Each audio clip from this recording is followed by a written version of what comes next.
جس کی بنا پر انہیں کوئی اور آدمی مل نہیں رہا ہے. اور کوئی بھی قانون اگر آپ پرسن اسپیسیفک بناتے ہیں, کسی ایک آدمی کو سامنے رکھ کر بناتے ہیں, اس کے پیچھے بددیانتی ہے. میں تو یہ توقع کروں گا کہ جسٹس جاوید اقبال صاحب جو سپریم کورٹ کے جج رہے ہیں, جو مختلف عہدوں پر رہے ہیں, اور نیب میں رہ کر جتنی بدنامی انہوں نے کما لی ہے, وہ مزید اس بدنامی کو آگے نہیں بڑھائیں گے اور خود عزت کے ساتھ معذرت کر لیں گے کہ میں اس عہدے پر کنٹینیو نہیں کر سکتا ہوں. پی ٹی آئی کے گند میں اگر کوئی شخص اپنے آپ کو ڈبونا چاہتا ہے, ڈالنا چاہتا ہے, تو یہ اس کی اپنی مرضی ہے. لیکن جسٹس جاوید اقبال کو غیر قانونی طور پر توسیع دے کر, اور یہ میں کبھی سے بتا رہا ہوں, کوئی دوسرا نہیں آئے گا. یہ جو کہہ رہے ہیں نا کہ جب تک دوسرا آئے گا تب تک یہ رہے گا, دوسرا آئے گا ہی نہیں, جب تک چلاتے رہیں گے. یہ تو ایسی ایکسٹینشن ہے جس کی کوئی میعاد ہی نہیں ہے. آپ 10 سال کسی کو نہیں لائیں گے, 10 سال یہ رہیں گے. تو یہ ایک ڈرامہ ہے. باقی اس ڈرامے کی آڑ میں پی ٹی آئی نے اس ملک کے لوگوں کے جیبوں پر جو اربوں روپے کے ڈاکے مارے ہیں, اس کرپشن کو کسی بھی قانونی مشکل سے بچانے کے لیے انہوں نے نیب کے اندر وہ ترامیم کر دی ہیں, جس کے ذریعے جو انہوں نے گندم چوری کی ہے, جو انہوں نے چینی چوری کی ہے, جو انہوں نے فرنس آئل کے مافیا کے ساتھ ملی بھگت کی ہے, جو انہوں نے دوائیوں کی قیمتیں بڑھائی ہیں, جو انہوں نے ایل این جی پہ مس مینجمنٹ کی ہے جس سے لوگوں کو نقصان ہوا ہے, جو پیٹرول کی قیمتیں غیر قانونی طور پر بڑھائی ہیں اور پیٹرول مافیا کو فائدہ دیا ہے, ان تمام چیزوں سے اپنے اے ٹی ایمز کو بچانے کے لیے, محفوظ رکھنے کے لیے یہ نئی قانون سازی کی گئی. تو یہ این آر او نہیں ہے, یہ سپر این آر او ہے پی ٹی آئی کے اے ٹی ایمز کے لیے اور وزیر اعظم کے اے ٹی ایمز کے لیے. یہ کر لیں اس کے بعد آپ. جی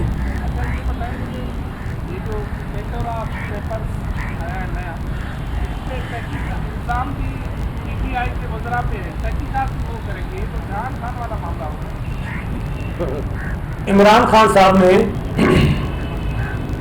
جس طرح 3 سال تک اپنے کرپٹ جو اے ٹی ایمز ہیں ان کو سنبھال کے رکھا ہے اپنی چھاؤں تلے, اور یہ جو اب پینڈورا باکس کھلا ہے اور اس میں جن کے نام آئے ہیں ان کو دوبارہ اپنے چھاؤں میں اور سائے میں لے لیا ہے. ان کو کہہ دیا کہ فکر نہیں کرو, نہ کوئی رپورٹ تمہارے قریب آئے گی, نہ نیب تمہارے قریب آئے گی, نہ ایف آئی اے تمہارے قریب آئے گی, تم کو سب میرے اپنے چھائے میں لے لیا اور تحقیقات میں خود کروں گا. اب مجھے بتائیے کہ جو شخص خود یہ کہتا ہو کہ یہ جو آف شور کمپنیز ہیں یا تو وہ ٹیکس چوری کے لیے بنتی ہیں یا اپنا کالا دھن چھپانے کے لیے بنتی ہیں. اب الگ بات ہے کہ عمران خان کی بھی آف شور کمپنی رہی ہے, وہ الگ بات ہے, لوگوں کو یاد نہیں ہے, ایک کمپنی ان کی بھی تھی. اور وہ جو پیمانہ تھا عمران خان صاحب کا آف شور کمپنی ہولڈرز کے لیے, اب اگر وہ باقی ہے تو اس کے مطابق تو تمام وزراء کو پی ٹی آئی کے مستعفی ہونا چاہیے. چلیں جی, یہ جو برائے نام ہی صحیح ایک جو دھول جھونکنے کی کوشش کی ہے لوگوں کی آنکھوں میں, اس کو مان بھی دے, تب بھی کم از کم جب تک یہ سو کال جو کمیشن یا تحقیقات وزیر اعظم صاحب خود جس کی نگرانی کریں گے وہ مکمل ہو جائے, تب تک وہ چھوڑ دیں. لیکن یہ کہہ رہے نہیں وہ بھی رہیں گے, کیونکہ اب جو آف شور کمپنیز پی ٹی آئی کے لوگوں کے لیے بری بات نہیں ہے, وہ تو جائز ہے نا, وہ تو کسی اور کی ہوتی تو ناجائز ہوتی. یہ تو اللہ کا شکر ہے کہ پیپلز پارٹی کی قیادت جو ہے وہ پچھلے والے اس میں بھی پاناما میں بھی بچی رہی, اس میں بھی بچی رہی, نکلے ان کے نام جو پارسا کہلاتے ہیں اپنے آپ کو. اچھا بھائی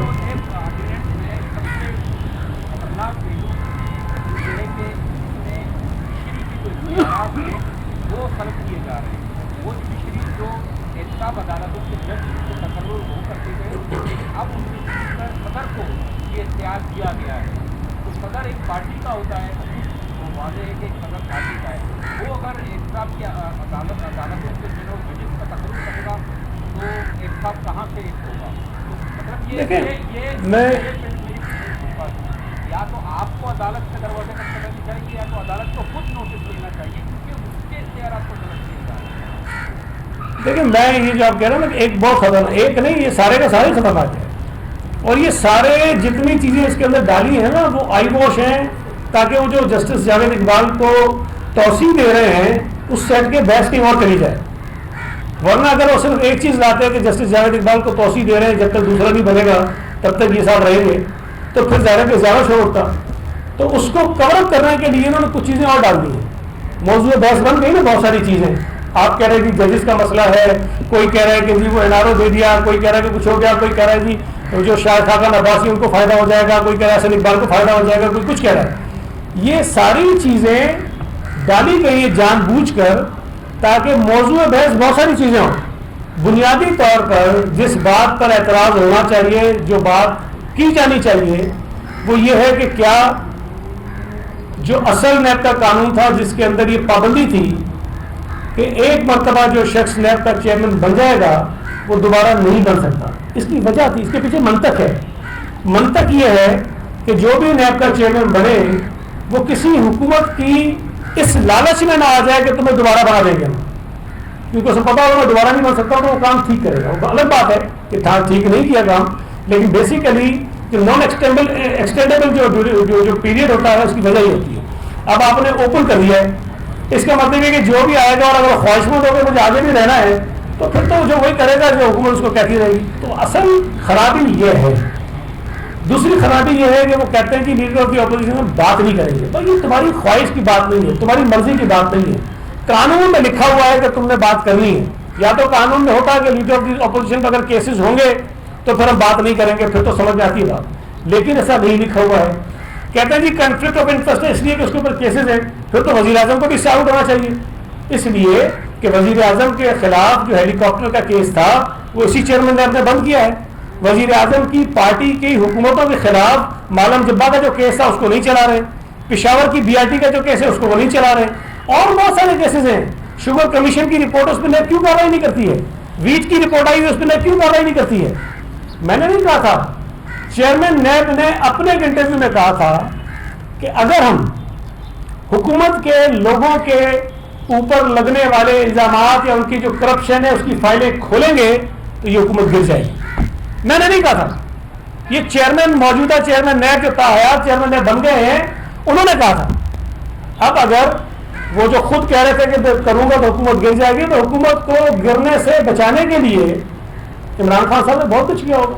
اس میں سے ایک شاید یہ وعدہ دیا کہ جب تک آپ زندہ ہیں تب تک آپ چیئرمین نیب رہیں گے. جی وقاص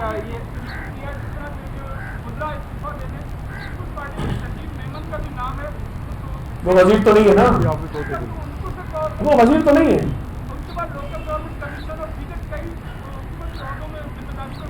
دیکھیں بات یہ ہے کہ شہید میمن وزیر نہیں ہے. جہاں تحقیقات ہوگی انہوں نے کہا میں اپنے آپ کو پیش کر لوں گا. اگر تو وہ وزیر ہوتے اور پھر میری یہ ڈیمانڈ ہوتی تو آپ کہتے ہیں پہلے ان کو ریزائن کرائیے پھر وہ کرے نا. تو میرا خیال ہے کہ شہید میمن میں شوکت ترین میں اور بہت سارے لوگوں میں تھوڑا سا فرق ہے. جی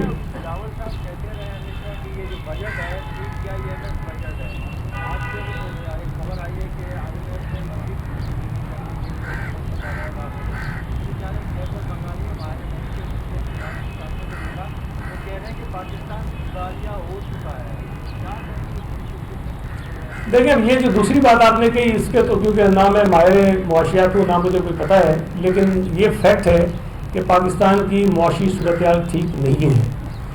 اگر آپ کا ڈالر 171-172 روپے پہ چلا جاتا ہے تو اس کا مطلب یہ ہے کہ آپ کی معیشت کے سسٹم میں کچھ نہ کچھ خرابیاں ہیں، آپ چیزوں کو مینیج نہیں کر پا رہے ہیں. دوسری جو بات آپ نے کہی کہ بجلی مہنگی کرنے کی بات ہے، تو میرے بھائی یہاں تو یہ کوئی نئی بات کرو نا، یہ تو اب روز کا روٹین میٹر ہے کہ بجلی کی قیمتیں بڑھنی ہیں، گیس کی قیمت بڑھنی ہے، پیٹرول کی قیمت بڑھنی ہے، چینی آٹا دوائیں لوگوں کی پہنچ سے دور ہو رہی ہیں، دالیں مہنگی ہو رہی ہیں. مطلب حد ہو گئی ہے نالائق حکومت کی. یہ کہتے ہیں یہ بمپر کراپس نہیں ہے.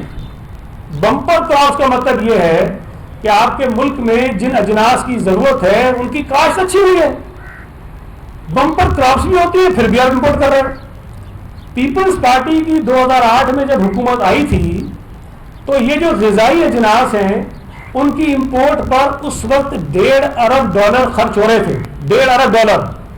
اور 2013 میں جب ہماری حکومت گئی ہے تو ہم اس کو